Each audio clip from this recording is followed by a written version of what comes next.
Hi hello guys, welcome back to my channel. ಹೇಗಿದ್ದೀರಾ ಎಲ್ಲರೂ? I hope ಎಲ್ಲ ಚೆನ್ನಾಗಿದ್ದೀರಾ ಅಂತ ಅಂದ್ಕೊಳ್ತೀನಿ. ನಾವು ಕೂಡ ಅಷ್ಟೇ ತುಂಬಾ ಚೆನ್ನಾಗಿದ್ದೀವಿ ಗಾಯ್ಸ್. ನಾನು ಮಾರ್ನಿಂಗಿಂದ ವ್ಲಾಗ್ನ ಸ್ಟಾರ್ಟ್ ಮಾಡ್ಕೊಂಡಿದ್ದೀನಿ. ಈಗ ಟೈಮ್ ಬಂದು 11:30 ಆಗಿದೆ. ಸೊ ಏನಪ್ಪ ಅಂತ ಅಂದರೆ, ಮೊದಲೇ ನನಗೆ ನನ್ನ ಹೊಟ್ಟೆನಲ್ಲಿ ಗಂಡು ಮಗು ಇದೆ ಅಂತ ಯಾವ ರೀತಿ ನನಗೆ ಗೊತ್ತಿತ್ತು ಅನ್ನೋದನ್ನು ನಾನು ನಿಮಗೆ ಇವತ್ತಿನ ವಿಡಿಯೋದಲ್ಲಿ ತಿಳಿಸ್ಕೊಡ್ತೀನಿ. ನೀವು ಕೂಡ ಈ ವಿಡಿಯೋನ ಎಂಡಿಂಗ್ವರೆಗೂ ನೋಡಿ, ಎಲ್ಲೂ ಸ್ಕಿಪ್ ಮಾಡಬೇಡಿ. ನಿಮಗೂ ಕೂಡ ನಿಮ್ಮ ಹೊಟ್ಟೆನಲ್ಲಿ ಯಾವ ಮಗು ಇದೆ ಅಂತ ನಿಮಗೂ ಕೂಡ ಗೊತ್ತಾಗುತ್ತೆ. ಓಕೆನಾ? ಸೊ ಗೈಸ್, ಬನ್ನಿ ತಡ ಮಾಡಿದ್ದೇನೆ ವಿಡಿಯೋನ ಸ್ಟಾರ್ಟ್ ಮಾಡ್ಕೊಳ್ಳೋಣ. ಅದಕ್ಕಿಂತ ಮುಂಚೆ ಇನ್ನೂ ನನ್ನ ಚಾನಲ್ಗೆ ಸಬ್ಸ್ಕ್ರೈಬ್ ಮಾಡ್ಕೊಳ್ಳೋದಿರೋರು ದಯವಿಟ್ಟು ಸಬ್ಸ್ಕ್ರೈಬ್ ಮಾಡಿಕೊಂಡು ನನ್ನ ಚಾನಲ್ಗೆ ಸಪೋರ್ಟ್ ಮಾಡಿ. ಹಾಗೆಯೇ ಈ ವಿಡಿಯೋ ನಿಮ್ಗೆ ಇಷ್ಟ ಆದರೆ, ಯೂಸ್ಫುಲ್ ಅಂತ ಅನಿಸಿದ್ರೆ ದಯವಿಟ್ಟು ಒಂದು ಲೈಕ್ ಕೊಡೋದನ್ನ ಮರಿಬೇಡಿ. ಹಾಗೆಯೇ ಕಮೆಂಟ್ ಮಾಡಿ. ನೀವು ಕಮೆಂಟ್ ಮಾಡೋದ್ರಿಂದ ನನಗೆ ಯಾವ ರೀತಿ ನನ್ನ ವೀಡಿಯೋಸ್ನ ಮಾಡ್ತಾಯಿದ್ದೀನಿ ಆ್ಯಂಡ್ ನಿಮಗೆಲ್ಲ ಇದು ಯೂಸ್ಫುಲ್ ಆಗ್ತಿದೆಯಾ ಅಂತ ಗೊತ್ತಾಗುತ್ತೆ. ಓಕೆನಾ? ಸೊ ಆದಷ್ಟು ಶೇರ್ ಮಾಡಿ, ಎಲ್ಲರಿಗೂ ಕೂಡ ಗೊತ್ತಾಗುತ್ತೆ. ಅಂತಂದರೆ ತುಂಬ ಜನಕ್ಕೆ ಆಸೆ ಇರುತ್ತಲ್ವ, ನಮ್ಮ ಹೊಟ್ಟೆನಲ್ಲಿ ಯಾವ ಮಗು ಇದೆ, ಗಂಡು ಮಗು ಇದೆಯಾ ಇಲ್ಲ ಹೆಣ್ಣು ಮಗು ಇದೆ, ಯಾವ ಮಗು ಇದೆ ಅಂತ ಒಂದು ಕ್ಯೂರಿಯಾಸಿಟಿ ಅನ್ನೋದು ಇದೇ ಇರುತ್ತೆ ಅಲ್ವಾ? ಸೊ ಹಾಗಾಗಿ ಆದಷ್ಟು ನೀವು ಶೇರ್ ಮಾಡಿದಷ್ಟು ಎಲ್ಲರೂ ಕೂಡ ಈ ರೀತಿ ಅಬ್ಸರ್ವ್ ಮಾಡಿಕೊಂಡು ಹೊಟ್ಟೆನಲ್ಲಿ ಯಾವ ಮಗು ಇದೆ ಅಂತ ಅವ್ರಿಗೂ ಕೂಡ ಒಂದು ಕ್ಯೂರಿಯಾಸಿಟಿ ಅನ್ನೋದು ಹೋಗುತ್ತೆ. ಓಕೆನಾ? ಅಂದರೆ ಗೊತ್ತಾಗುತ್ತೆ ಅವರಿಗೆ ಯಾವ ಮಗು ಇದೆ ಅಂತ. ಸೊ ಬನ್ನಿ ತಡ ಮಾಡ್ದೇನೆ ವಿಡಿಯೋನ ಸ್ಟಾರ್ಟ್ ಮಾಡ್ಕೊಳ್ಳೋಣ. ಸೊ ಗಾಯ್ಸ್, ಏನಪ್ಪ ಅಂತಂದರೆ, ಈ ಥರ ಅಂದರೆ ಗಂಡು ಮಗುನೇ ಹೊಟ್ಟೆನಲ್ಲಿ ಇದೆಯಾ ಅಂತ ನನಗೆ ಯಾವ ರೀತಿ ನನಗೆ ಗೊತ್ತಿತ್ತು ಅಂತ ನಾನು ನಿಮಗೆ ಶೇರ್ ಮಾಡ್ತೀನಿ. ಓಕೆನಾ? ಸೊ ಯಾವ ರೀತಿ ಗೊತ್ತಿತ್ತು ಅಂತ ಹೇಳೋದಾದರೆ, ನನಗೆ ಈ ಗಣಪತಿ ದೇವ್ರ ಮೇಲೆ ತುಂಬಾ ಭಕ್ತಿ ಆ್ಯಂಡ್ ನಂಬಿಕೆ ಗೈಸ್. ಓಕೆನಾ? ಯಾಕಂತಂದರೆ ನಾನು ಆಲ್ರೆಡಿ ಒಂದು ಸಲ ಅಂದರೆ ಒಂದು ವ್ರತನ ಮಾಡಿದ್ದೆ. ಸರಿನಾ? ಆ ವ್ರತದ ಬಗ್ಗೆ ನಾನು ಯಾವ ರೀತಿ ವ್ರತ ಮಾಡಬೇಕು ಅನ್ನೋದನ್ನ ಡೀಟೇಲ್ಸಾಗಿ ನಾನು ಹಾಕಿದ್ದೀನಿ. ಓಕೆನಾ? ವಿಡಿಯೋ ಮಾಡಿ ಹಾಕಿದ್ದೀನಿ. ಸೊ ಏನು ಹೆಂಗೆ ಅಂತ ಹೇಳ್ತೀನಿ ನಾನು ನಿಮಗೆ. ಈ ಥರ ನಾನು ಮದುವೆ ನಂದು ತುಂಬಾ ಲೇಟ್ ಆಗ್ತಾಯಿತ್ತು. ಸರಿನಾ? ತುಂಬಾ ಎಷ್ಟು ಜನ ನಮ್ಮ ಮನೆಯಲ್ಲಿ ಗಂಡು ನೋಡ್ಕೊಂಡು ಹೋದ್ರು ಕೂಡ ಯಾವುದೂ ನಮ್ಮ ಡ್ಯಾಡಿ ಒಪ್ತಾ ಇರಲಿಲ್ಲ. ಪ್ಲಸ್ ಏನಪ್ಪ ಅಂತಂದರೆ ಫುಲ್ಲು ಯಾವುದು ಕೂಡ ಸೆಟ್ ಆಗ್ತಾ ಇರಲಿಲ್ಲ. ಸರಿನಾ? ಆಮೇಲೆ ಏನು ಅಂತ ಅಂದರೆ, ನಾನು ಗಣಪತಿದು ವ್ರತ ಮಾಡಿದೆ. ಸರಿನಾ? ಆ ವ್ರತನ ನನಗೆ ಏನಂತಂದರೆ, ನನಗೆ ಒಬ್ಬರು ನಾನು ಮಂಡ್ಯದಲ್ಲಿದ್ದಾಗ, ಮದುವೆ ಆಗೋಕ್ಕಿಂತ ಮುಂಚೆ ನಂದು ನೇಟಿವ್ ಬಂದು ಮಂಡ್ಯ. ಸೊ ನಾನು ಮಂಡ್ಯದಲ್ಲಿದ್ದಾಗ ಅಲ್ಲಿ ನಮ್ಮ ಮನೆ ಪಕ್ಕ ಒಬ್ಬರು ಅಕ್ಕ ಇದ್ದರು. ಅವರು ನನಗೆ ಹೇಳಿದರು, ಈ ಥರ ಮದುವೆದು ಒಂದು ವ್ರತ ಹೇಳ್ತೀನಿ ಕಣೆ ನಿನಗೆ ಗಣಪತಿದು, ಅದನ್ನು ನೀನು ತುಂಬ ಭಕ್ತಿಯಿಂದ ಶ್ರದ್ಧೆಯಿಂದ ಮಾಡು, ನಿನಗೆ ನಿಜವಾಗ್ಲೂ ಆಗೇ ಆಗುತ್ತೆ ಅಂತ ನನಗೆ ಹೇಳಿದರು. ಓಕೆನಾ? ಸೊ ಆ ವ್ರತನ ನಾನು ಮಾಡಿದ್ಮೇಲೆ ತುಂಬ ಭಕ್ತಿ ಆ್ಯಂಡ್ ಶ್ರದ್ಧೆಯಿಂದ ಆ ವ್ರತನ ನಾನು ಮಾಡಿದ್ಮೇಲೆ ನನಗೆ ಮದುವೆ ಕೂಡ ಆಯಿತು. ಸರಿನಾ? ಆಮೇಲೆ ನೆಕ್ಸ್ಟ್ ನನಗೆ ಮಗು ಬೇಕಾಗಿತ್ತು. ಅಂದರೆ ನಾವು ಸ್ಟಾರ್ಟಿಂಗಲ್ಲಿ ಮದುವೆ ಆದಮೇಲೆ ಒಂದು 2 ಇಯರ್ಸ್ ಮಗು ಬೇಡ ಅಂತ ಫ್ಯಾಮಿಲಿ ಪ್ಲ್ಯಾನಿಂಗ್ನ ಮಾಡ್ಕೊಂಡ್ವಿ. ಒಂದು ಹೇಳಲಿಕ್ಕೆ ಇಷ್ಟಪಡ್ತೀನಿ ಗಾಯ್ಸ್, ಯಾರು ಕೂಡ ಫ್ಯಾಮಿಲಿ ಪ್ಲ್ಯಾನಿಂಗ್ ಅನ್ನೋದನ್ನ ಮಾಡ್ಕೊಳಕ್ಕೆ ಹೋಗಬೇಡಿ, ಆಯಿತಾ? ದೇವ್ರು ಕೊಟ್ಟಾಗ ನಾವು ಅದನ್ನು ಈಸ್ಕೊಂಡ್ಬಿಡ್ಬೇಕು. ಪ್ರಾಬ್ಲಮ್ಸ್ ಅನ್ನೋದು ಇದ್ದೇ ಇರುತ್ತೆ ಅಲ್ವಾ? ಸೊ ನನ್ನ ಎಕ್ಸ್ಪೀರಿಯೆನ್ಸ್ನ ಹೇಳ್ತಾ ಇರೋದು, ನನ್ನ ಅನುಭವಗಳನ್ನ ನಿಮಗೆ ಹೇಳ್ತಾ ಇದ್ದೀನಿ. ಸೊ ಯಾರು ಕೂಡ ಈ ಥರ ಮಾಡ್ಕೊಳಕ್ಕೆ ಹೋಗಬೇಡಿ. ಪ್ಲ್ಯಾನಿಂಗ್ ಮಾಡೋದ್ರಿಂದ ಏನಾಗುತ್ತೆ ಅಂತಂದರೆ, ಸುಮ್ಮನೆ ನೆಕ್ಸ್ಟ್ ನೀವು ಬೇಬಿ ಮಾಡ್ಕೋಬೇಕು ಅಂತ ಅಂದ್ಕೊಳ್ತೀರಾ, ಆವಾಗ ನಿಮಗೆ ಸುಮ್ಮನೆ ಪ್ರಾಬ್ಲಮ್ಸ್ ಎಲ್ಲ ಸ್ಟಾರ್ಟ್ ಆಗುತ್ತೆ ಅಲ್ವಾ? ಏಜ್ ಆಗ್ತಾನೇ ಹೋಗುತ್ತೆ. ಸರಿನಾ? ನಮ್ಮ ಬಾಡಿ ಕೂಡ ವೀಕ್ ಆಗ್ತಾ ಹೋಗುತ್ತೆ. ಸೊ ನಾವು ಏನಪ್ಪ ಅಂತಂದರೆ, ನಾವು ಆ ಟೈಮಲ್ಲಿ ಏನೇನು ಆಗಬೇಕು, ಆವಾಗಿನ ಕಾಲದವ್ರು ಹಿರಿಯರು ಹೇಳ್ತಾ ಇದ್ರಲ್ವಾ, ಯಾವ್ಯಾವ ಟೈಮಲ್ಲಿ ಏನೇನಾಗಬೇಕೋ ಅದಾಗ್ಬಿಡ್ಬೇಕು ಅಂತ ಹೇಳ್ತಾ ಇದ್ರಲ್ವಾ? ಸೊ ಹಾಗಾಗಿ ಮಗುನ ನೀವು ಯಾವುದೇ ಕಾರಣಕ್ಕೂ ಪ್ಲ್ಯಾನಿಂಗ್ ಎಲ್ಲ ಮಾಡ್ಕೊಳಕ್ಕೆ ಹೋಗಬೇಡಿ. ಯಾವ ಟೈಮಲ್ಲಿ ಆಗುತ್ತೋ ಆಗಿಬಿಡಲಿ. ಸರಿನಾ? ಸೊ 2 ಇಯರ್ಸ್ ಆದಮೇಲೆ ಮಗು ಮಾಡ್ಕೊಳ್ಳೋಣ ಅಂತ ನಾವು ಪ್ಲ್ಯಾನಿಂಗ್ ಮಾಡ್ಕೊಂಡ್ವಿ. ಆಮೇಲೆ ನಾವು ಮಗು ಮಾಡ್ಕೊಳ್ಬೇಕು ಅನ್ನೋ ಟೈಮ್ಗೆ ನಮಗೆ ಮಗು ಆಗ್ತಾಯಿಲ್ಲ. ಸರಿನಾ? ಸೊ ನಾನು ಏನು ಮಾಡಿದೆ ಅವಾಗ ಅಂತಂದರೆ, ನೋಡೋಣ ಇರು, ಇದಕ್ಕೂ ವ್ರತ ಮಾಡೋಣ, ಒಂದು ಸಲ ಗೊತ್ತಾಗುತ್ತಲ್ವಾ, ಅಂದರೆ ಆಗುತ್ತಲ್ವ, ಒಂದು ನಂಬಿಕೆಯಿಂದ ನಾನು ಶ್ರದ್ಧೆಯಿಂದ ಭಕ್ತಿಯಿಂದ ಮಾಡಿದ್ದೆ ಆ ವ್ರತನ. ಸೊ ನನಗೆ ದೇವರು ಅಂದರೆ ಯಾವುದೋ ಒಂದು ರೂಪದಲ್ಲಿ ನನಗೆ ಆರಾಮಾಗಿ ನನಗೆ ಮದುವೆ ಕೂಡ ಆಯಿತು. ಸರಿನಾ? ಸೊ ಈಗಲೂ ಕೂಡ ಆ ವ್ರತನ ನಾವು ಮಾಡೋಣ, ಒಂದು ಸಲ ನೋಡೋಣ ಏನಾಗುತ್ತೆ ಏನೋ ನೋಡೋಣ ಅಂತ ಅಂದ್ಬಿಟ್ಟು ನಾನು ಮಗುದಕ್ಕೂ ತುಂಬ ಭಕ್ತಿಯಿಂದ ಶ್ರದ್ಧೆಯಿಂದ ಎಲ್ಲ ನಾನು ದೇವ್ರನ್ನ ಮಾಡಿದೆ. ಸರಿನಾ? ಆ ವ್ರತನ ಮಾಡಿದ್ಮೇಲೆ ಗಾಯ್ಸ್, ನೀವು ನಂಬ್ತಿರೋ ಬಿಡ್ತಿರೋ, ನಾನು ವ್ರತನ ಮಾಡಿ ಅದ್ರ ನೆಕ್ಸ್ಟ್ ಮಂತೆ ನಂದು ಪ್ರೆಗ್ನೆನ್ಸಿ ಕನ್ಫರ್ಮ್ ಆಯಿತು. ನಾವು ಅಷ್ಟು ವರ್ಷದಿಂದ ಅಂತಂದರೆ 2 ಇಯರ್ಸ್ ಗ್ಯಾಪ್ ಮಾಡಿಕೊಂಡು ಆಮೇಲೆ ನಾವು ಟ್ರೈ ಮಾಡಿದ್ರು ಕೂಡ ನಮಗೆ ಆಗ್ತಾ ಇರಲಿಲ್ಲ. ಸೊ ತುಂಬಾ ಖುಷಿ ಆಯಿತು ಗಾಯ್ಸ್. ಸರಿನಾ? ಅದು ನಂದು ಬೇರೆ ಇರ್ರೆಗ್ಯುಲರ್ ಪೀರಿಯಡ್ಸ್ ಬೇರೆ ಇತ್ತು. ಸೊ ಹಾಗಾಗಿ ನನಗೆ ಭಯ ಬೇರೆ ಆಗಿಬಿಟ್ಟಿತ್ತು, ಏನಾಗುತ್ತೋ ಏನೋ ಮಗುದು ಏನೋ ಅಂತ ತುಂಬಾ ಭಯ ಆಗಿತ್ತು. ಡಾಕ್ಟ್ರಿಗೆ ತೋರಿಸಿದ್ರು ಕೂಡ ಏನೂ ಯೂಸ್ ಆಗ್ತಾ ಇರಲಿಲ್ಲ. ಸೊ ನಾನು ಇದನ್ನು ವ್ರತನ ಮಾಡಿದ್ಮೇಲೆ ಅದರ ನೆಕ್ಸ್ಟ್ ಮಂತೆ ನನಗೆ ಪ್ರೆಗ್ನೆನ್ಸಿ ಅನ್ನೋದು ಕನ್ಫರ್ಮ್ ಆಯಿತು. ಅದು ಏನು ಇನ್ನೊಂದೇನು ನಂಬಿಕೆ ಅಂತಂದರೆ, ನನ್ನ ಡ್ಯಾಡಿ ಬಂದು ಅದೇ ಅಂದರೆ ನನ್ನ ಮದುವೆ ಆಗೋಕ್ಕಿಂತ ಮುಂಚೆ ಅದೇ ವರ್ಷ ನಾನು ಮದುವೆ ಆದ್ನಲ್ಲ ಅದೇ ವರ್ಷದಲ್ಲಿ, ಅಂದರೆ ಡ್ಯಾಡಿ ಬಂದು 2018 ಫೆಬ್ರವರಿಲಿ ಎಕ್ಸ್ಪೈರ್ ಆದರು, ನಂದು 2018 ನವೆಂಬರಲ್ಲಿ ಮ್ಯಾರೇಜ್ ಆಗಿದ್ದು, ಸರಿನಾ.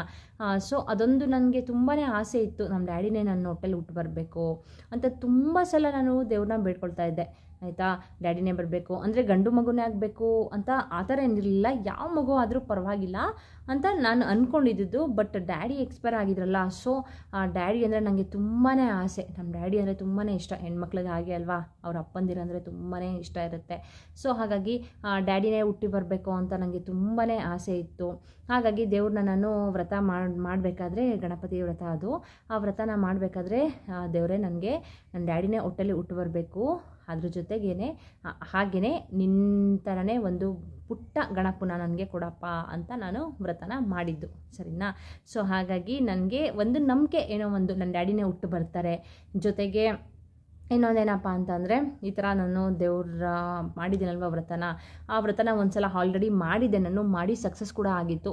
ಸೊ ಹಾಗಾಗಿ ನನಗೆ ಗಂಡು ಮಗುನೇ ಬೇಕು ಅಂತ ನಾನು ಆ ವ್ರತನ ಹರಕೆ ಮಾಡಿಕೊಂಡು, ವ್ರತ ಮಾಡಿ ಆಮೇಲೆ ಹರಕೆ ಮಾಡಿಕೊಂಡು, ಹರಕೆ ಕೂಡ ನಾನು ಪಾಪುಗೆ 1 ವರ್ಷ ಆಗೋಷ್ಟರಲ್ಲಿ, 1 ವರ್ಷ ತುಂಬ ವರ್ಷದಲ್ಲಿ ಹರಕೆನ ತೀರಿಸ್ತೀನಿ ಅಂತಲೂ ನಾನು ಕೇಳ್ಕೊಂಡಿದ್ದೆ, ಸರಿನಾ. ಆ ಹರಕೆ ಕೂಡ ತೀರಿಸಿ ಎಲ್ಲ ಆಯಿತು. ವ್ರತ ಮಾಡೋ ಜೊತೆಗೆ ಹರಕೆ ಕೂಡ ಮಾಡ್ಕೊಳ್ಬೇಕು, ಸರಿನಾ. ಸೊ ಹಾಗಾಗಿ ಗಂಡು ಮಗುನೇ ಆಗುತ್ತೆ ಅಂತ ಒಂದು ತುಂಬಾ 100% ನನಗೆ ನಂಬಿಕೆ ಇತ್ತು. ಯಾಕಂತಂದರೆ ನಾನು ಆಲ್ರೆಡಿ ಸಕ್ಸಸ್ಫುಲ್ ಆಗಿತ್ತಲ್ವಾ ನನಗೆ ವ್ರತ ಮಾಡಿ. ಸೊ ಈಗ ಈ ವ್ರತನ ಮಾಡಿದ್ಮೇಲೆ ನಂಗೆ ಗಂಡು ಮಗುನೇ ಆಗುತ್ತೆ ಅಂತ ತುಂಬಾ ನಂಬಿಕೆ ಇತ್ತು. ಇದೊಂದು, ಸರಿನಾ. ಇದ್ರ ಜೊತೆಗೆ ಇದೊಂದು ನಂಬಿಕೆ ಇತ್ತು, ಸೊ ಇದು ಕೂಡ ಸಕ್ಸಸ್ಫುಲ್ ಆಯಿತು. ಹಾಗೇನೆ ಗೈಸ್, ಇದ್ರ ಜೊತೆಗೆ ಏನಪ್ಪ ಅಂತಂದರೆ, ಕೆಲವೊಂದು ಸಿಂಪ್ಟಮ್ಸ್ಗಳನ್ನ, ಈಗ ನನ್ನ ಫ್ರೆಂಡಿಗೆ ಆಲ್ರೆಡಿ ಮಗು ಇತ್ತು, ಅವಳದು ಯಾವ ರೀತಿ ಸಿಂಪ್ಟಮ್ಸ್ ಇತ್ತು, ಹಾಗೆಯೇ ನಮ್ಮ ರಿಲೇಷನ್ಸ್ ಆಗಿರಬಹುದು, ಇಲ್ಲ ನಮ್ಮ ಅಜ್ಜಿ, ಅವರೆಲ್ಲ ನನಗೆ ಹೇಳ್ತಾಯಿದ್ರು, ಈ ಥರ ಆಗಿನ ಕಾಲದವ್ರು ಹೇಳ್ತಾರಲ್ವ ಕೆಲವೊಂದು ಸಿಂಪ್ಟಮ್ಸ್ಗಳನ್ನ, ಈ ಥರ ಅಬ್ಸರ್ವ್ ಮಾಡಿಕೊಂಡ್ರೆ ಈ ಥರ ಒಂದು ಬಾಯ್ ಬೇಬಿನೇ ಆಗುತ್ತೆ ಅಂತ ಹೇಳ್ತಿದ್ರಲ್ವ. ಅದನ್ನು ಕೂಡ ನನಗೆ ಸುಮಾರು ಜನ ಹಾಗೇನೆ ಹೇಳ್ತಾಯಿದ್ರು, ಗೊತ್ತಿರೋರೆಲ್ಲ ಹಾಗೆ ಹೇಳ್ತಾಯಿದ್ರು. ಮತ್ತು ನಾನು ಹಾಸ್ಪಿಟ್ಲಿಗೆ ಹೋಗಿ ತೋರಿಸ್ಬೇಕಾದ್ರೆ ಅಲ್ಲಿ ಒಬ್ಬರು ನರ್ಸಿದ್ರು, ಆಯಿತಾ.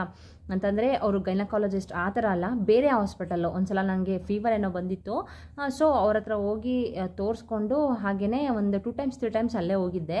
ಆವಾಗ ಅವರು ನನ್ನ ನೋಡಿಬಿಟ್ಟು, ನನ್ನ ಹೊಟ್ಟೆ ಎಲ್ಲ ನೋಡಿಬಿಟ್ಟು, ನಿಮಗೆ ಬಾಯ್ ಬೇಬಿನೇ ಆಗುತ್ತೆ ಕಣೆ ಅಂತ ಹೇಳ್ತಿದ್ರು, ಸರಿನಾ. ಸೊ ಯಾವ್ಯಾವ ರೀತಿ ಸಿಂಪ್ಟಮ್ಸ್ಗಳು, ಯಾವ್ಯಾವ ರೀತಿ ಹೊಟ್ಟೆನಲ್ಲಿ ಏನೇನು ಯಾವ್ಯಾವ ರೀತಿ ಇದ್ದರೆ ಒಂದು ಬಾಯ್ ಬೇಬಿನೇ ಆಗುತ್ತೆ ಅಂತ ನಾನು ನಿಮಗೆ ತಿಳಿಸ್ಕೊಡ್ತೀನಿ, ಆಯಿತಾ. ಇದು ನನ್ನ ಎಕ್ಸ್ಪೀರಿಯೆನ್ಸು. ಹಾಗೆ ಅಂದರೆ ನಾನು ಕೇಳಿಕೊಂಡು ಎಲ್ಲರನ್ನೂ, ಅಂದರೆ ನಾನು ಈ ಥರ ನೆಟ್ಟಲ್ಲೆಲ್ಲ ಯೂಟ್ಯೂಬಲ್ಲಿ ನಾನು ಯಾವತ್ತೂ ಸರ್ಚ್ ಮಾಡಿಲ್ಲ ಗೈಸ್, ಓಕೆನಾ. ಸುಮ್ಮನೆ ಏನೇನೋ ಹೇಳಬಾರ್ದು. ಯಾವ್ಯಾವ ರೀತಿ ಸಿಂಪ್ಟಮ್ಸ್ ಇರುತ್ತೆ ಬಾಯ್ ಬೇಬಿನೇ ಆದರೆ, ಆ ಥರ ಎಲ್ಲ ನಾನು ಏನೂ ಸರ್ಚ್ ಮಾಡೋಕ್ಕೆ ಹೋಗಿಲ್ಲ. ಅದು ನಂಗೆ ತಲೆಗೂ ಉಳ್ದಿಲ್ಲ ಈ ಥರ ಯೂಟ್ಯೂಬಲ್ಲಿ ಸರ್ಚ್ ಮಾಡಬೇಕು ಅಂತ. ಬಟ್ ನನ್ನ ಫ್ರೆಂಡ್ಸ್ಗಳೆಲ್ಲ ಹೇಳ್ತಾಯಿದ್ರು, ಹಾಗೆಯೇ ನಮ್ಮ ಗೊತ್ತಿರೋ ರಿಲೇಷನ್ಸ್ ಆಗಿರ್ಬೋದು, ನಮ್ಮ ಅಜ್ಜಿ, ಅವರೆಲ್ಲ ಹೇಳ್ತಿದ್ರಲ್ವಾ. ಸೊ ಹಾಗಾಗಿ ನನಗೆ ಸ್ವಲ್ಪ ಅದನ್ನು ನಾನು ನಿಮಗೆ ಹೇಳ್ತೀನಿ. ಅವರೆಲ್ಲ ಹೇಳಿದೆಲ್ಲ ನಂಗೆ ನಿಜನೇ ಆಗಿದೆ, ಜೊತೆಗೆ ಅದು ನಿಜ ಆಗಿ ನನಗೆ ಒಂದು ಬಾಯ್ ಬೇಬಿನೇ ಆಯಿತು, ಸರಿನಾ. ಸೊ ಬನ್ನಿ, ತಡ ಮಾಡ್ದೇನೆ ಏನೇನು ಸಿಂಪ್ಟಮ್ಸ್ ಅಂತ ನಾನು ಹೇಳ್ತೀನಿ ಗೈಸ್. ಏನಿಲ್ಲ, ಒಂದು 8th ಮಂತ್, ಓಕೆನಾ, 8th ಮಂತ್ 9th ಮಂತಲ್ಲಿ ನಿಮಗೆ ಒಂದು BP ಅನ್ನೋದು ಫ್ಲಕ್ಚುಯೇಷನ್ಸ್ ಆಗ್ತಾ ಇದೆ, ಅಂದರೆ BP ಅನ್ನೋದು ಏರುಪೇರು ಆಗ್ತಾ ಇದೆ ನಿಮಗೆ ಅಂತಂದರೆ ಅದು ಒಂದು ಬಾಯ್ ಬೇಬಿ ಸಿಂಪ್ಟಮ್ಸ್ ಅಂತಲೇ ನೀವು ಅಂದ್ಕೊಳ್ಬೋದು, ಸರಿನಾ. ಹಾಗೆಯೇ ಆ BP ವೇರಿಯೇಷನ್ ಆಗೋದ್ರ ಜೊತೆಗೆ ನಿಮಗೆ ಅದೇ ಮಂತಲ್ಲಿ ಒಂದು ಕಾಲು ತುಂಬಾ ದಪ್ಪ ದಪ್ಪ ಊದ್ಕೊಳ್ತಾ ಇದೆ, ತುಂಬಾ ಅಂತಂದರೆ ಸಖತ್ತು ಕಾಲೆಲ್ಲ ಊದ್ಕೊಳ್ಳೋದು, ಮುಖ ಎಲ್ಲ ಊದ್ಕೊಳ್ಳೋದು, ಮುಖಗಿಂತ ಫುಲ್ಲು ಕಾಲೆಲ್ಲ ಊದ್ಕೊಳ್ಳೋದು, ಆ ಥರ ಎಲ್ಲ ಇದ್ದರೆ ಒಂದು ಬಾಯ್ ಬೇಬಿ ಸಿಂಪ್ಟಮ್ಸ್ ಅಂತಲೇ ನೀವು ಆರಾಮಾಗಿ ಪ್ರಿಡಿಕ್ಟ್ನ ಮಾಡ್ಬೋದು, ಓಕೆನಾ. ಒಂದು ಬಾಯ್ ಬೇಬಿನೇ ಅಂತ ಪ್ರಿಡಿಕ್ಷನ್ನ ಮಾಡ್ಕೊಳ್ಬೋದು. ನನಗೂ ಕೂಡ ಅಷ್ಟೇ, ತುಂಬಾ ಕಾಲೆಲ್ಲ ಊದ್ಕೊಂಡಿತ್ತು, ಮುಖ ಅಷ್ಟು ಊದಿರಲಿಲ್ಲ, ಬಟ್ ಕಾಲಂತೂ ಹೆವಿ ಊದ್ಕೊಂಡಿತ್ತು ನನಗೆ. ಸೊ ಹಾಗಾಗಿ ನೀವು ಅದನ್ನು ಕೂಡ ಅಬ್ಸರ್ವ್ ಮಾಡ್ಕೊಳ್ಳಿ. ಇನ್ನು ನೆಕ್ಸ್ಟ್ ನೋಡೋದಾದರೆ, ನನ್ನ ಹೊಟ್ಟೆದ ಬಗ್ಗೆ ಹೇಳ್ತೀನಿ ನಿಮಗೆ. ನನಗೆ ಹೇಳ್ತಿದ್ರು ಈ ಥರ, ಸರಿನಾ.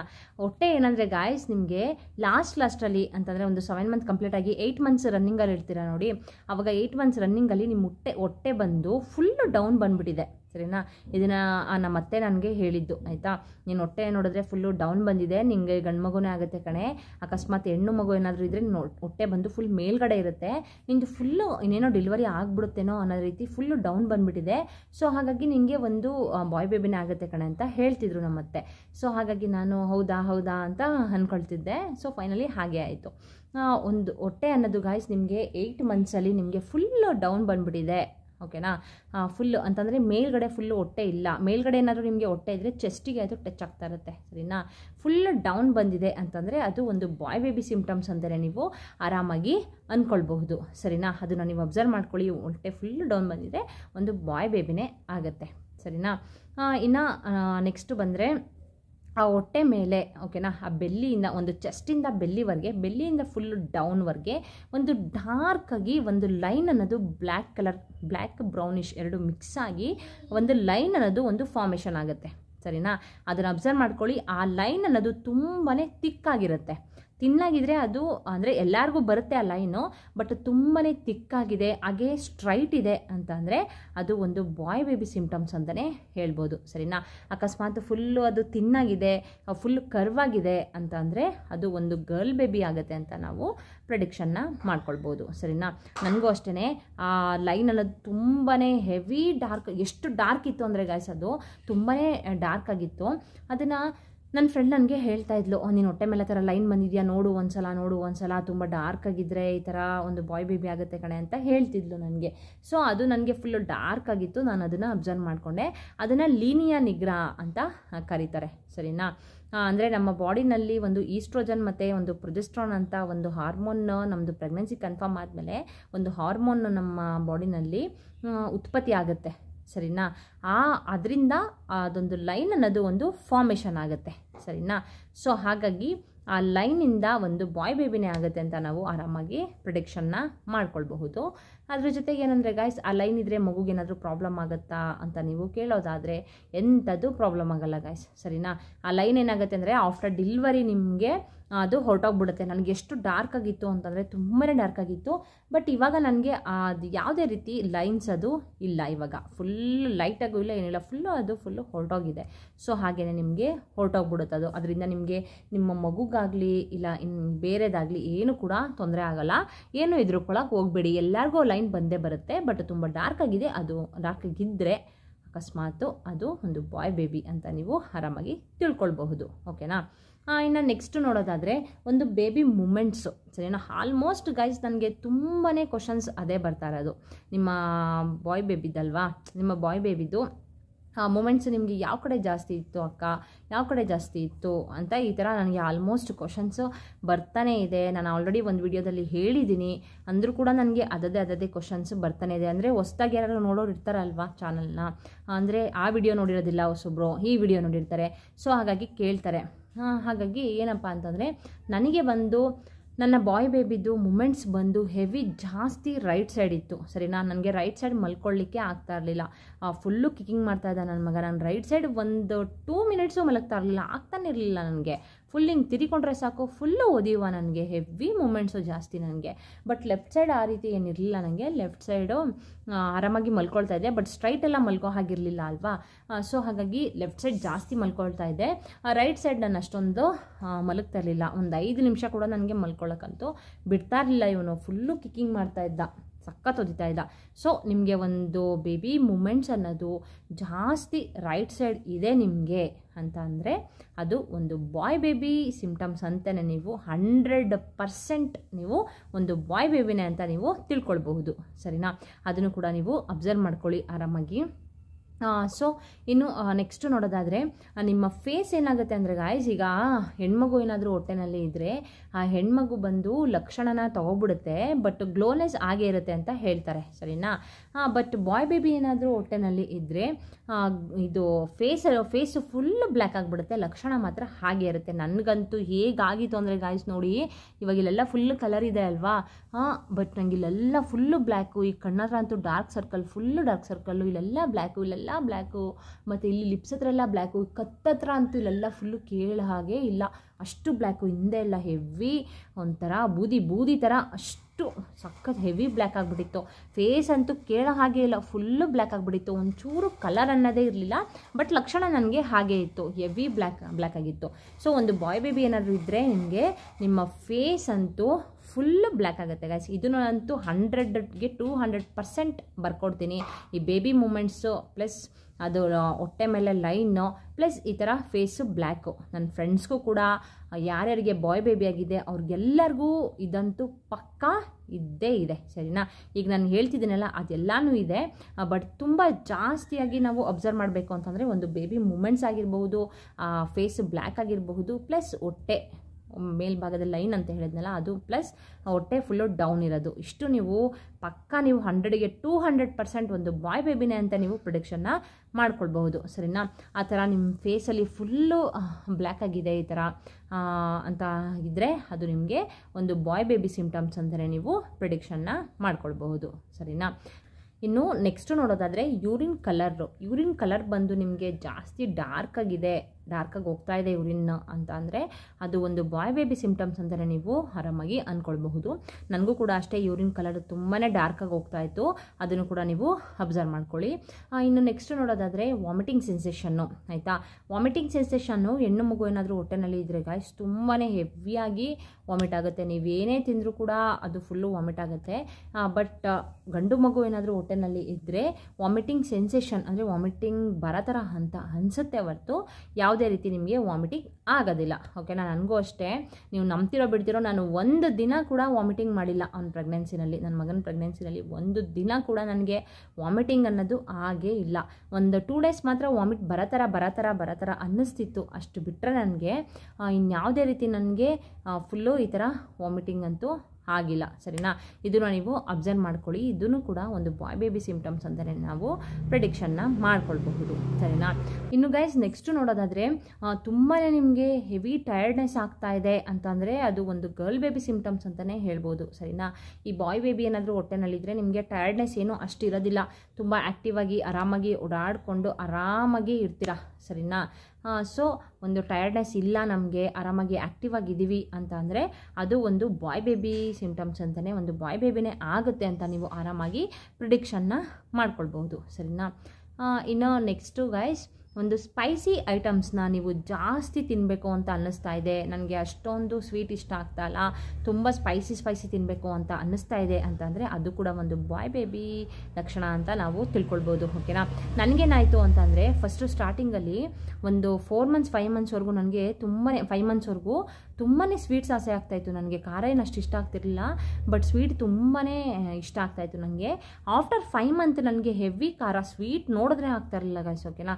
ತುಂಬ ಖಾರ ತಿನ್ನಬೇಕು ಅಂತ ಅನ್ನಿಸ್ತಾ ಇತ್ತು ನನಗೆ, ತುಂಬಾ ಹುಳಿ ಮತ್ತು ಚಿತ್ರಾನ್ನ ಬರುತ್ತಲ್ಲ ಫಿಗರ್ ರೈಸು, ಅದಕ್ಕೆಲ್ಲ ಜಾಸ್ತಿ ನಿಂಬೆಹಣ್ಣೆಲ್ಲ ಹಾಕ್ಕೊಂಡು ತಿನ್ನೋದಾಗಿರಬಹುದು, ಮತ್ತು ಹುಣಸೆಹಣ್ಣು ಅದನ್ನು ಕೂಡ ಸ್ವಲ್ಪ ಅಂದರೆ ಸಾಂಬಾರಿಗೆಲ್ಲ ಹಾಕ್ಕೊಂಡು ಸ್ವಲ್ಪ ಚೆನ್ನಾಗಿ ಅಂದರೆ ಹುಳಿ ತಿನ್ನಬೇಕು ಅಂತ ಅನಿಸೋದು. ಮತ್ತು ಖಾರದ ಐಟಮ್ಸು, ಆಯಿತಾ, ಹೆವಿ ಖಾರ ತಿನ್ನಬೇಕು ಅಂತ ಅನ್ಸೋದು. ಅದ್ರ ಜೊತೆಗೆ ನನಗೆ ಸಖತ್ತು ನಾನ್ ವೆಜ್ ಗಾಯ್ಸ್, ಸರಿನಾ. ಎಷ್ಟು ನಾನ್ ವೆಜ್ ಅಂತ ಅಂದರೆ ನನಗೆ ಎಷ್ಟು ತಿಂದರೂ ಕೂಡ ನನಗೆ ಸಮಾಧಾನನೇ ಆಗ್ತಾ ಇರಲಿಲ್ಲ, ಅಷ್ಟೊಂದು ನನಗೆ ನಾನ್ ವೆಜ್ನ ತಿನ್ನಬೇಕು ಅಂತ ಅನ್ಸೋದು, ಡೈಲಿ ತಿನ್ನಬೇಕು ಅಂತ ಅನ್ಸೋದು, ಓಕೆನಾ. ಸೊ ಹಾಗಾಗಿ ಈ ಥರ ಒಂದು ಸ್ಪೈಸಿ ಐಟಮ್ಸ್ ನಿಮಗೆ ತುಂಬಾ ಇಷ್ಟ ಆಗ್ತಾ ಇದೆ ಅಂತ ಅಂದರೆ ಅದು ಕೂಡ ಒಂದು ಬಾಯ್ ಬೇಬಿ ಸಿಂಪ್ಟಮ್ಸ್ ಅಂತಲೇ ನೀವು ಆರಾಮಾಗಿ ಪ್ರಿಡಿಕ್ಷನ್ನ ಮಾಡ್ಕೊಳ್ಬಹುದು, ಸರಿನಾ. ಹಾಗೆಯೇ ಗೈಸ್ ನಿಮ್ಮದು ಹೇರ್ ಗ್ರೋತ್ ಚೆನ್ನಾಗಿದೆ, ಹೇರ್ ಗ್ರೋತ್ ಚೆನ್ನಾಗಿ ಆಗ್ತಿದೆ ನಿಮ್ಮದು ಅಂತಂದರೆ ಅದು ಕೂಡ ಒಂದು ಬಾಯ್ ಬೇಬಿ ಸಿಂಪ್ಟಮ್ಸ್ ಅಂತ ನೀವು ಆರಾಮಾಗಿ ಅಂದ್ಕೊಳ್ಬಹುದು. ಬಾಯ್ ಬೇಬಿನೇ ಇದೆ ನಮ್ಮ ಹೊಟ್ಟೆನಲ್ಲಿ ಅಂತ ನೀವು ಆರಾಮಾಗಿ ತಿಳ್ಕೊಳ್ಬಹುದು. ಹೇರ್ ಫಾಲ್ ಆಗ್ತಾ ಇರಲ್ಲ, ಜಾಸ್ತಿ ಹೇರ್ ಗ್ರೋತ್ ಚೆನ್ನಾಗಿ ಆಗ್ತಿದೆ, ಫುಲ್ಲು ಶೈನಿಂಗ್ ಆಗಿ ಇದೆ ಅಂತ ಅಂದರೆ ಅದು ಕೂಡ ನೀವು ಆರಾಮಾಗಿ ಬಾಯ್ ಬೇಬಿನೇ ಆಗುತ್ತೆ ಅಂತ ನೀವು ಆರಾಮಾಗಿ ತಿಳ್ಕೊಳ್ಬಹುದು, ಓಕೆನಾ.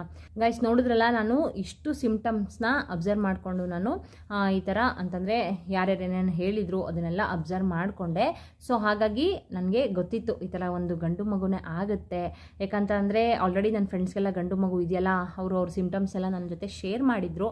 ಸೊ ಹಾಗಾಗಿ ಒಂದು ಗಂಡು ಮಗುನೇ ಆಗುತ್ತೆ, ಬಾಯ್ ಬೇಬಿನೇ ಆಗುತ್ತೆ ಅಂತ 100% ನನಗೆ ಒಂದು ನಂಬಿಕೆ ಅನ್ನೋದು ಇತ್ತು, ಓಕೆನಾ. ಅದ್ರ ಜೊತೆಗೆ ನನಗೆ ಗಣಪತಿ ವ್ರತ ಮಾಡಿದ್ರಿಂದ 100% ನನಗೆ ಗಂಡು ಮಗುನೇ ಮಗು ಆಗುತ್ತೆ ಅಂತ ನನಗೆ ತುಂಬಾ ನಂಬಿಕೆ ಇತ್ತು ಗೈಸ್, ಓಕೆನಾ.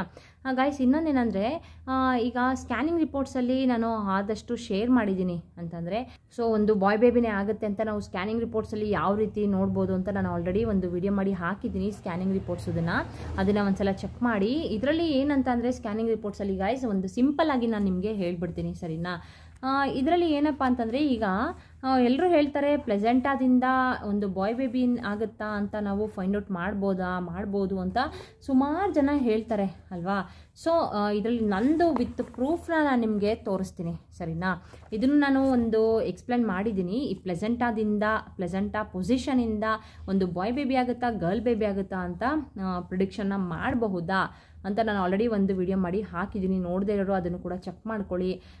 ಏನಂತ ಅಂದರೆ ಇದರಲ್ಲಿ ಪ್ಲೆಸೆಂಟಾ ಪೊಸಿಷನಲ್ಲಿ ಗೈಸ್ ಒಂದು ಆ್ಯಂಟೀರಿಯರ್ ಮತ್ತು ಪೋಸ್ಟೀರಿಯರ್ ಅಂತ ಇರುತ್ತೆ, ಸರಿನಾ.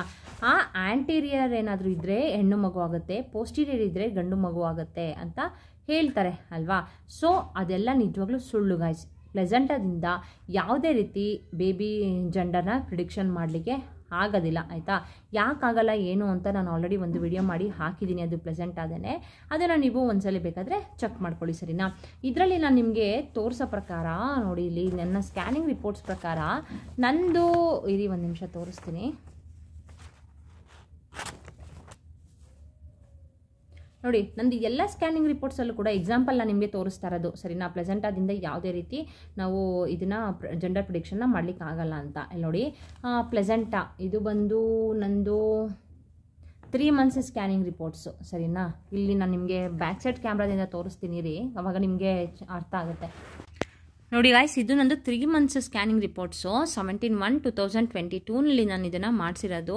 ಆವಾಗ ನನಗೆ 13 weeks 5 days ಆಗಿತ್ತು, ಸರಿನಾ ಗೈಸ್. ಇದರಲ್ಲಿ ನಾನು ಸ್ಕ್ಯಾನಿಂಗ್ ರಿಪೋರ್ಟ್ಸ್ನ ಶೇರ್ ಮಾಡಿದಾಗಲೆಲ್ಲ ಒಂದು ವಿಷಯ ಹೇಳಲಿಕ್ಕೆ ನಿಮಗೆ ಇಷ್ಟಪಡ್ತೀನಿ. ಏನಪ್ಪ ಅಂತಂದರೆ, ಈಗ ಈ ಸ್ಕ್ಯಾನಿಂಗ್ನ ನೀವು ಮಾಡಿಸ್ತೀರಾ ಅಲ್ವಾ, ಮಾಡಿಸಿದ್ಮೇಲೆ ನಿಮಗೆ ಸ್ಕ್ಯಾನಿಂಗ್ ರಿಪೋರ್ಟ್ಸ್ ನಿಮ್ಮ ಕೈಗೆ ಸಿಕ್ಕಿದ ತಕ್ಷಣ ನೀವು ನಿಮ್ದಲ್ವಾ ಅಂತ ಒಂದ್ಸಲ ಕನ್ಫರ್ಮ್ ಮಾಡ್ಕೋಬೇಕು. ಬಟ್ ಅಲ್ಲಿ ಡಯಾಗ್ನೋಸ್ಟಿಕ್ ಸೆಂಟರ್ ಅವರು ನೋಡ್ಬಿಟ್ಟೆ ಕೊಟ್ಟಿರ್ತಾರಲ್ವ ಅಂತ ನೀವು ಕೇಳ್ಬೋದು. ಅವ್ರು ನೋಡ್ಬಿಟ್ಟು ಕೊಟ್ಟಿದ್ರು ಕೂಡ ನಾವು ಒಂದ್ಸಲ ಅದನ್ನು ಕನ್ಫರ್ಮ್ ಮಾಡ್ಕೋಬೇಕು, ಸರಿನಾ. ಸೊ ನೀವು ಫಸ್ಟ್ ನೀವು ಸ್ಕ್ಯಾನಿಂಗ್ ರಿಪೋರ್ಟ್ಸ್ ಇಸ್ಕೊಂಡ ತಕ್ಷಣ ನಿಮ್ಮ ನೇಮ್ ಇದೆಯಾ, ನೇಮ್ ಕೊಟ್ಟಿರ್ತಾರೆ, ನಂದಿನಿ ಅಂತ ಕೊಟ್ಟಿದ್ದಾರೆ ನೋಡಿ, ಏಜ್ ಕೊಟ್ಟಿರ್ತಾರೆ, ಮತ್ತು ಯಾವ ಡಾಕ್ಟ್ರು ಅಂತ ಕೊಟ್ಟಿರ್ತಾರೆ, LMP ಕೊಟ್ಟಿರ್ತಾರೆ, ಮತ್ತು ನೀವು ಸ್ಕ್ಯಾನಿಂಗ್ ಮಾಡಿಸ್ತಿರಲ್ಲ ಆ ದಿನದ್ದು ಡೇಟ್ ಕೊಟ್ಟಿರ್ತಾರೆ, ಮತ್ತು ಈ ಥರ ಇದೆಲ್ಲ ಪೇಷಂಟ್ ನಂಬರ್ ಅವ್ರದ್ದಿದ್ದು, ಸರಿನಾ. ಸೊ ಮೇನಾಗಿ ನೀವು ಒಂದೊಂದರಲ್ಲಿ ಒಬ್ಬೊಬ್ಬರು ಅಡ್ರೆಸ್ ಎಲ್ಲ ಮೆನ್ಷನ್ ಮಾಡಿರ್ತಾರೆ, ಅದನ್ನೆಲ್ಲ ನೀವು ಒಂದ್ಸಲ ಚೆಕ್ ಮಾಡ್ಕೊಳ್ಳೋದು ಬೆಟರ್, ಓಕೆನಾ. ಯಾಕಂದರೆ ನಿಮ್ಮದು ಬೇರೆಯವ್ರಿಗೆ ಹೋಗ್ಬಿಡುತ್ತೆ ಸ್ಕ್ಯಾನಿಂಗ್ ರಿಪೋರ್ಟ್ಸು, ಇಲ್ಲ ಬೇರೆಯವ್ರದ್ದು ನಿಮ್ಗೆ ಬರೋ ಚಾನ್ಸಸ್ ಇರುತ್ತೆ, ಇಲ್ಲ ಮಿಸ್ಪ್ಲೇಸ್ ಆಗೋ ಚಾನ್ಸಸ್ ಇರುತ್ತೆ. ಸೊ ಹಾಗಾಗಿ ಇದು ನನ್ನದು ಎಕ್ಸ್ಪೀರಿಯನ್ಸ್ ಆಗಿರೋದ್ರಿಂದ ನಾನು ನಿಮಗೆ ಹೇಳ್ತಾ ಇರೋದು. ಅಂತ ಅಂದರೆ ಈ ಸ್ಕ್ಯಾನಿಂಗ್ ರಿಪೋರ್ಟ್ಸು ಇದು ನನಗೆ ಎಕ್ಸ್ಪೀರಿಯನ್ಸ್ ಆಗಿಲ್ಲ, ಇದೇನೋ ನನಗೆ ಯಾವತ್ತೂ ಮಿಸ್ಪ್ಲೇಸ್ ಆಗಿಲ್ಲ. ಯಾಕಂತಂದರೆ ನಾನು ಹಲವಾರು ಯಾವಾಗ ಕೊಟ್ಟರು ಅಷ್ಟೇ ನಾನು ಅದನ್ನು ಒಂದ್ಸಲ ಚೆಕ್ ಮಾಡಿಬಿಟ್ಟೆ ನಾನು ನೆಕ್ಸ್ಟು ಡಾಕ್ಟ್ರಿಗೆ ತೋರಿಸ್ತಾ ಇದ್ದದ್ದು, ಸರಿನಾ. ಸೊ ಯಾವುದು ಮಿಸ್ಪ್ಲೇಸ್ ಆಗಿತ್ತು ನಂದು ಅಂತ ಹೇಳ್ತೀನಿ ನಿಮಗೆ ಗೈಸ್. ನೋಡಿ, ನಾನು ಇದನ್ನು 13 weeks 5 days ಮಾಡಿಸಿರೋದು, ಸರಿನಾ. ಇದರಲ್ಲಿ ನೋಡಿ ನಂದು ಒಂದು ಪ್ಲೆಸೆಂಟಾ ಆ್ಯಂಟೀರಿಯರ್ ಇದೆ, ಸರಿನಾ. ಸೊ ನೆಕ್ಸ್ಟು ಇದು ಬಂದು ನಂದು 5th month ಸ್ಕ್ಯಾನಿಂಗ್ ರಿಪೋರ್ಟ್ಸು 11/3/2022ನಲ್ಲಿ ನಾನು ಇದನ್ನು ಮಾಡಿಸಿರೋದು. ಇದು ಬಂದು 21 weeks 2 days ನಾನು ಇದನ್ನು ಮಾಡಿಸಿರೋದು.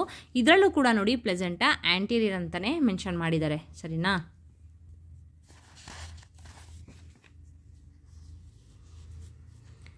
ನೆಕ್ಸ್ಟ್ ನೋಡಿ, ನಾನು ಇದನ್ನು 19/5/2022ನಲ್ಲಿ ಮಾಡಿಸಿರೋದು. ಇದು ಬಂದು ನಂದು 7 month scanning reports, growth scanning reports. ಇದು ಬಂದು 31 weeks 1 day ನಾನು ಮಾಡಿಸಿರೋದು. ಇದರಲ್ಲೂ ಕೂಡ ನೋಡಿ ಪ್ಲೆಸೆಂಟಾ ಆ್ಯಂಟೀರಿಯರ್ ಅಂತಲೇ ಮೆನ್ಷನ್ ಮಾಡಿದ್ದಾರೆ. ಆ್ಯಂಡ್ ಇದು ನಂದು final scanning reports 18/6/2022ನಲ್ಲಿ ಮಾಡಿಸಿರೋದು. 35 weeks 3 days. ಯಾಕೆ ಇಷ್ಟು ಬೇಗ ಮಾಡಿಸಿದ್ದೀರಾ, ಇನ್ನು ನೆಕ್ಸ್ಟ್ ಸ್ಕ್ಯಾನಿಂಗ್ ನಿಮಗೆ ಮಾಡಿಸಿಲ್ವ ಅಂತ ನೀವು ಕೇಳ್ಬೋದು. ಬಟ್ ನಂಗೆ ಏನಂತ ಅಂದರೆ, ನಾನು 15 days ಮುಂಚೆನೇ ನಾನು ಹಾಸ್ಪಿಟಲೈಸ್ಡ್ ಆಗಿದ್ದೆ. ಸೊ ಹಾಗಾಗಿ ಏನಕ್ಕೆ ಹಾಸ್ಪಿಟಲೈಸ್ಡ್ ಆಗಿದ್ದೆ, ನನಗೆ ಏನು ಪ್ರಾಬ್ಲಮ್ ಇತ್ತು ಅಂತ ನಾನು ಹಲವಾರು ವಿಡಿಯೋದಲ್ಲಿ ಹೇಳಿದ್ದೀನಿ ನಿಮಗೆ. ಸೊ ಸ್ವಲ್ಪ ನನಗೆ ಹೆಲ್ತ್ ಇಶ್ಯೂಸ್ ಇರೋದ್ರಿಂದ ನಾನು ಒಂದು 15 days ಮುಂಚೆನೇ ಹಾಸ್ಪಿಟಲೈಸ್ಡ್ ಆಗಿದ್ದೆ. ಸೊ ಹಾಗಾಗಿ ನನಗೆ ಇದೇ ನಂದು ಫೈನಲ್ ಸ್ಕ್ಯಾನಿಂಗ್ ರಿಪೋರ್ಟ್ಸು. ಇದಾದಮೇಲೆ ನನಗೆ ಯಾವುದೇ ರೀತಿ ಸ್ಕ್ಯಾನಿಂಗ್ನ ಅವರು ಮಾಡಲಿಲ್ಲ. ಸೊ ಇದರಲ್ಲೂ ಕೂಡ ನೋಡಿ ಪ್ಲೆಸೆಂಟಾ ಆ್ಯಂಟೀರಿಯರ್ ಅಂತಲೇ ಕೊಟ್ಟಿದ್ದಾರೆ. ಸೊ ಗೈಸ್ ನೋಡಿದ್ರಲ್ಲ, ಈ ಥರ ಸ್ಕ್ಯಾನಿಂಗ್ ರಿಪೋರ್ಟ್ಸಲ್ಲೂ ಕೂಡ ನಾವು ಅಂದರೆ ಒಂದು ಪ್ಲೆಸೆಂಟಾದಿಂದ ಯಾವುದೇ ರೀತಿ ನಾವು ಜೆಂಡರ್ ಪ್ರಿಡಿಕ್ಷನ್ನ ಮಾಡಲಿಕ್ಕೆ ಆಗೋದಿಲ್ಲ. ನೋಡಿ, ನಂದು ಎಲ್ಲ ಸ್ಕ್ಯಾನಿಂಗ್ ರಿಪೋರ್ಟ್ಸಲ್ಲೂ ಕೂಡ ಪ್ಲೆಸೆಂಟಾ ಆ್ಯಂಟೀರಿಯರ್ ಅಂತಲೇ ಮೆನ್ಷನ್ ಮಾಡಿದ್ದಾರೆ ಅಲ್ವಾ. ಸೊ ಆ್ಯಂಟೀರಿಯರ್ ಇದ್ದರೆ ಹೆಣ್ಮಗು ಆಗುತ್ತೆ ಅಂತ ಹೇಳ್ತಾರೆ, ಬಟ್ ನನಗೆ ಬಾಯ್ ಬೇಬಿನೇ ಆಗಿದೆ. ಸೊ ಇದನ್ನೆಲ್ಲ ನೀವು ನಂಬಕ್ಕೆ ಹೋಗ್ಬೇಡಿ, ಅದೆಲ್ಲ ಸುಳ್ಳು, ಸರಿನಾ. ಸೊ ಗೈಸ್, ನಾನು ಹೇಳಿದೆ ನಿಮಗೆ ಈ ಥರ ಸ್ಕ್ಯಾನಿಂಗ್ ರಿಪೋರ್ಟ್ಸು ನಿಮ್ಮ ಕೈಗೆ ಕೊಟ್ಟಿದ ತಕ್ಷಣ ಒಂದ್ಸಲ ನಿಮ್ದಲ್ವ ಅಂತ ಚೆಕ್ ಮಾಡ್ಕೊಳ್ಳಿ ಅಂತ ಹೇಳಿದೆ. ಬಟ್ ನನ್ನ ಎಕ್ಸ್ಪೀರಿಯನ್ಸ್ ಪ್ರಕಾರ ನನಗೇನಾಗಿತ್ತು ಅಂತಂದರೆ, ಒಂದ್ಸಲ ನನಗೆ ಸ್ಕ್ಯಾನಿಂಗ್ನ ಮಾಡ್ಸೋಕೆ ಹೇಳಿದರು, ಅಂದರೆ ಪ್ರೆಗ್ನೆನ್ಸಿ ಇದೆಲ್ಲ ಬೇರೆದು, ಸರಿನಾ. ಅವಾಗ ಏನು ಮಾಡಿಬಿಟ್ಟಿದ್ದಾರೆ ಅಲ್ಲಿ ಅಂತಂದರೆ, ಅವರು ಎಕ್ಸ್ಚೇಂಜ್ ಮಾಡಿಬಿಟ್ಟಿದ್ದಾರೆ, ಅಂದರೆ ನಮ್ಮದು ಬೇರೆಯವ್ರು ಕೊಟ್ಬಿಟ್ಟಿದ್ದಾರೆ, ಬೇರೆಯವ್ರದ್ದು ನಮ್ಗೆ ಕೊಟ್ಬಿಟ್ಟಿದ್ದಾರೆ. ನಾನೇನು ಮಾಡಿದೆ, ಅದನ್ನು ತೊಗೊಂಡು ನಾನು ಅವಾಗ ಅಲ್ಲಿ ನೋಡ್ಕೊಳ್ಳಿಲ್ಲ ನಾನು, ಸರಿನಾ. ಕರೆಕ್ಟಾಗೆ ಕೊಟ್ಟಿರ್ತಾರೆ ಅಂತ ಅಂದ್ಕೊಂಡು ನಾನೇನು ಮಾಡಿದೆ, ಅವಾಗೆಲ್ಲ ನೋಡ್ಕೊಳ್ತಾ ಇರಲಿಲ್ಲ. ಈ ಥರ ಎಕ್ಸ್ಪೀರಿಯನ್ಸ್ ಆದಮೇಲೆ ನಾನು ನೋಡ್ಕೊಳ್ಳೋಕೆ ಸ್ಟಾರ್ಟ್ ಮಾಡಿದ್ದು. ಸೊ ಅಲ್ಲಿಂದ ತೊಗೊಂಡು ನಾನು ಮನೆಗೆ ಬಂದುಬಿಟ್ಟೆ. ಅದ್ರ ನಾಳೆಗೆ ನಾನು ಡಾಕ್ಟ್ರಿಗೆ ತೋರಿಸ್ಬೇಕಾಗಿತ್ತು. ಬಟ್ ಏನಾಯಿತು ಅಂತಂದರೆ, ನಾಳೆಗೆ ಹೋಗ್ಬಿಟ್ಟು ಡಾಕ್ಟ್ರಿಗೆ ತೋರಿಸಿದಾಗ ಅದು ನಂದಲ್ಲ ರಿಪೋರ್ಟ್ಸ್ ಅಂತ ಗೊತ್ತಾಯಿತು. ಡಾಕ್ಟರು ನೀವು ಅಲ್ಲೇ ಚೆಕ್ ಮಾಡ್ಕೊಳಕ್ಕಿಲ್ವಮ್ಮ, ನೋಡೋಕ್ಕಿಲ್ವಾ ಅಂತಂದರು. ಆಮೇಲೆ ಮತ್ತೆ ಹೋಗಿ ಅಂದರೆ ಆ ರಿಪೋರ್ಟ್ಸ್ನ ನಾನು ಸ್ಕ್ಯಾನಿಂಗ್ ರಿಪೋರ್ಟ್ಸ್ನ ತೊಗೊಂಡು ಬಂದು ಮತ್ತೆ ತೋರಿಸೋಷ್ಟರಲ್ಲಿ ಅವತ್ತು ನಂಗೆ ತೋರ್ಸೋಕ್ಕಾಗಲಿಲ್ಲ, ಅದು ನಾಳೆಗೆ ನಾನು ತೋರಿಸ್ದೆ, ಸರಿನಾ. ಸೊ ಹಾಗಾಗಿ ನಾನು ಅವತ್ತಿಂದ ಏನು ಮಾಡಿದೆ ಅಂದರೆ ಗೈಸ್, ನನ್ನ ಕೈಲಿ ಯಾವುದೇ ಸ್ಕ್ಯಾನಿಂಗ್ ರಿಪೋರ್ಟ್ಸ್ ಆಗಲಿ, ಎಕ್ಸ್ರೇ ರಿಪೋರ್ಟ್ಸ್ ಆಗಲಿ, ಯಾವುದೇ ಒಂದು ರಿಪೋರ್ಟ್ಸ್ ಕೊಟ್ಟರು ಅಷ್ಟೇ ಅದು ನಂದಲ್ವಾ ಅಂತ ನಾನು ಅವಾಗ್ಲಿಂದನೂ ಚೆಕ್ ಮಾಡ್ಕೊಳ್ಳೋಕ್ಕೆ ಸ್ಟಾರ್ಟ್ ಮಾಡಿದೆ, ಸರಿನಾ. ಸೊ ಈ ಥರ ಎಲ್ಲ ಎಕ್ಸ್ಪೀರಿಯೆನ್ಸ್ ಆಗುತ್ತೆ. ಹಾಗಾಗಿ ನೀವು ಕ್ಲೀನಾಗಿ ಅಂದರೆ ಕೊಡ್ತಾರೆ ಎಲ್ಲದರಲ್ಲೂ, ಒಂದೊಂದ್ಸಲ ಯಾವುದೋ ಒಂದು ಇದರಲ್ಲಿ ಮಿಸ್ ಆಗಿಬಿಡುತ್ತೆ ಅಷ್ಟೇ. ಅಂದರೂ ಯಾಕೆ, ನಮ್ಮ ಇದಕ್ಕೆ ನಾವು ನೋಡ್ಕೊಳ್ಬೇಕಲ್ವಾ. ಸೊ ಹಾಗಾಗಿ ಆ ಸ್ಕ್ಯಾನಿಂಗ್ ರಿಪೋರ್ಟ್ಸ್ ಎಲ್ಲ ನೀವು ಆರಾಮಾಗಿ ಒಂದ್ಸಲ ಚೆಕ್ ಮಾಡ್ಕೊಳ್ಳಿ, ಸರಿನಾ. ನೋಡಿದ್ರಲ್ಲ ಗೈಸ್, ಇಷ್ಟು ನಾನು ಅಂದರೆ ಈ ಥರ ಸಿಮ್ಟಮ್ಸ್ಗಳಿಂದ ಪ್ಲಸ್ ನನಗೆ ಆ ವ್ರತ ಮಾಡಿರೋದ್ರಿಂದ ನನಗೆ ಪಕ್ಕ 100ಗೆ 200% ಗೊತ್ತಿತ್ತು ನನಗೆ ಒಂದು ಬಾಯ್ ಬೇಬಿನೇ ಆಗುತ್ತೆ ಅಂತ. ನಾನು ನಿಜವಾಗ್ಲೂ ಒಂದು ನಂಬಿಕೆ ಅನ್ನೋದನ್ನ ಇಟ್ಕೊಂಡಿದ್ದೆ, ಸರಿನಾ. ಸೊ ನೋಡಿದ್ರಲ್ಲ. ಹಾಗೇನೆ ಗೈಸ್, ಇನ್ನೊಂದೇನಪ್ಪ ಅಂತಂದರೆ, ನಾನು ಆಲ್ಮೋಸ್ಟು ಈ ರಿಪೋರ್ಟ್ಸ್ ಎಲ್ಲನೂ ಈ ಬಾಯ್ ಬೇಬಿದು ರಿಪೋರ್ಟ್ಸ್ಗಳು ಅಂದರೆ FHR ಎಷ್ಟಿತ್ತು, ಮತ್ತು ಬೇರೆದೆಲ್ಲ ಅಂದರೆ ಗ್ರೋತ್ ಸ್ಕ್ಯಾನಿಂಗ್ ರಿಪೋರ್ಟ್ಸು, ಮತ್ತು ಅನಾಮಲಿ ಸ್ಕ್ಯಾನಿಂಗು, NT ಸ್ಕ್ಯಾನ್ ರಿಪೋರ್ಟ್ಸು ಎಲ್ಲನೂ ನಾನು ಶೇರ್ ಮಾಡಿದ್ದೀನಿ, ಸರಿನಾ. ವಿಡಿಯೋ ಮಾಡಿದ್ದೀನಿ, ವಿಡಿಯೋ ಮಾಡಿ ಪೋಸ್ಟ್ ಮಾಡಿದ್ದೀನಿ. ನೋಡದೇ ಇರೋರು ಅದನ್ನು ಒಂದ್ಸಲ ಚೆಕ್ ಮಾಡ್ಕೊಳ್ಳಿ. ನಾನು ಬೇಕಾದರೆ ಡಿಸ್ಕ್ರಿಪ್ಷನಲ್ಲಿ ಲಿಂಕು ಕೂಡ ಕೊಟ್ಟಿರ್ತೀನಿ. ಹಾಗೆಯೇ ಇದಕ್ಕೆ ಅಂತಂದರೆ ನಾರ್ಮಲ್ ಡೆಲಿವರಿ ಆಗಬೇಕು ಅಂತಂದರೆ ಯಾವ ರೀತಿ ಫುಡ್ನ ನಾವು ತೊಗೊಂಡ್ರೆ ನಾರ್ಮಲ್ ಡೆಲಿವರಿ ಆಗುತ್ತೆ. ಮತ್ತು ತುಂಬ ಜನಕ್ಕೆ ಇದೆಲ್ಲ ಬ್ಲಡ್ಡೆಲ್ಲ ಕಮ್ಮಿ ಇರುತ್ತಲ್ವ. ಸೊ ಅವರು ಯಾವ್ಯಾವ ರೀತಿ ಫುಡ್ನ ತೊಗೋಬೇಕು, ಮತ್ತು ಪಾಪುದು ಬ್ರೈನ್ ಡೆವಲಪ್ಮೆಂಟ್ ಚೆನ್ನಾಗಾಗಲಿಕ್ಕೆ ಯಾವ ರೀತಿ ಫುಡ್ನ ತೊಗೊಳ್ಬೇಕು, ಮತ್ತು ಪಾಪುದು ವೆಯ್ಟ್ ಗೇನ್ ಚೆನ್ನಾಗಾಗಲಿಕ್ಕೆ ಯಾವ ರೀತಿ ಫುಡ್ನ ತೊಗೊಳ್ಬೇಕು, ಎಲ್ಲನೂ ನಾನು ವಿಡಿಯೋ ಮಾಡಿ ಹಾಕಿದ್ದೀನಿ. ಜೊತೆಗೆ ಈ ವ್ರತದ ಬಗ್ಗೆನೂ ಹಾಕಿದ್ದೀನಿ ಗಾಯ್ಸ್, ಸರಿನಾ. ನಿಮ್ಗೇನಾದ್ರು ಮಕ್ಕಳು ಆಗ್ತಾಯಿಲ್ಲ, ತುಂಬ ಕಷ್ಟಪಡ್ತಾ ಇದ್ದೀರಾ ಅಂತಂದರೆ ಈ ವ್ರತನ ಮಾಡಿ. ನಾನು ಕೂಡ ಮಾಡಿದ್ದೀನಿ, ನನಗೆ ಗೊತ್ತಿರೋರ್ಗೂ ಕೂಡ ಅದನ್ನು ಹೇಳಿದ್ದೀನಿ, ನನ್ನ ಫ್ರೆಂಡ್ಸ್ಗೂ ಕೂಡ ಹೇಳಿದ್ದೀನಿ. ನನ್ನ ಫ್ರೆಂಡ್ಸು ಕೂಡ ಮಾಡಿ ಅವ್ರಿಗೂ ಕೂಡ ಬಾಯ್ ಬೇಬಿನೇ ಆಗಿದೆ, ಜೊತೆಗೆ ಮಗು ಇಲ್ದಿರೋರಿಗೂ ಕೂಡ ಮಗು ಆಗಿದೆ.